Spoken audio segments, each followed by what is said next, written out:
Welcome to Foodie Down Bronx. Stay connected to us on Instagram at BronxNet TV and Foodie Down Bronx, and make sure to follow me at The Hungry Dominican. On today's show, we'll bring the cameras outside to check out my trip to Chicago. I'll show you some eats I enjoyed in the Windy City. Then, of course, we'll bring it back home as we head over to American Grill, a veteran-owned business right here in the South Bronx. We'll get a chance to chat with the American Grill owners, Hector Cruz and Victor Vando, about personal motivations, goals, social media, and of course, food. But before we go, let's get into this week's Chew News.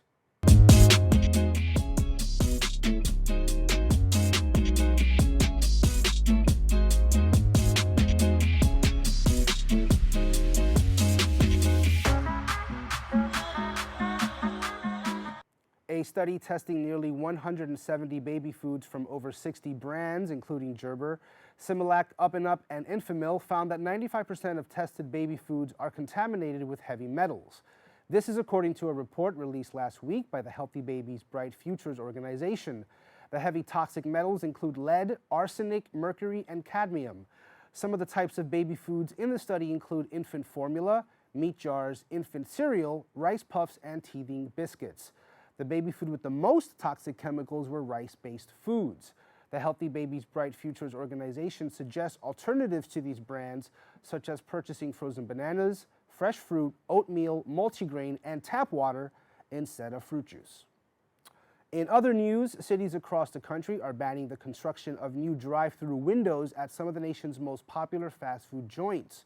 Most of these bans focus on cutting down emissions, curbing litter, and improving pedestrian safety.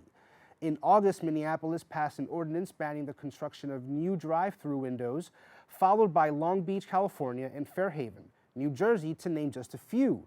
This type of legislation is seen by some as a way to create healthier food environments and to help curb obesity.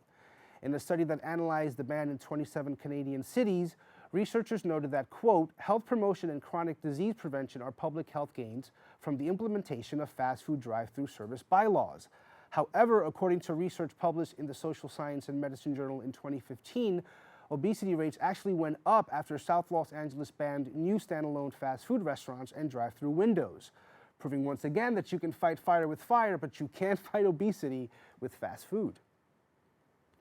And finally, Bronx Net celebrated its 25th anniversary last week at a swanky gala at Marina Del Rey, where Bronx Net alumni and current talent were present, along with honorees Bronx Borough President Ruben Diaz Jr., Mind Builders Executive Director Madaha Kinsey Lamb, and former Borough President Fernando Ferrer, who actually made me pause when he said that he enjoyed the show.